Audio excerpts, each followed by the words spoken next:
How to fix and solve failed searching on the Hacoo application. Hey guys, welcome back to the channel. When you are trying to search on Hacoo app but it is not showing, in that case, here are some solutions that you can try on.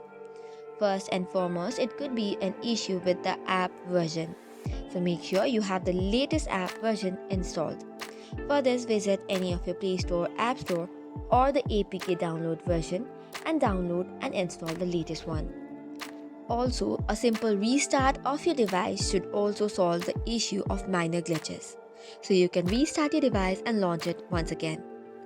For the third solution, you can go to the storage and cache and clear the cache and clear data as well. However, clearing the storage will delete your login credentials as well, so you'll have to log in again. Another solution that you can try on is disable the battery optimization and disable data saver and background data restrictions as well. But if none of these troubleshooting steps work, you will have to contact to the Hacoo customer service. For this, go to any of your preferred browser and go to Hacoo customer service and mention your problem and email it to them. So these are some of the solutions you can try to fix this issue.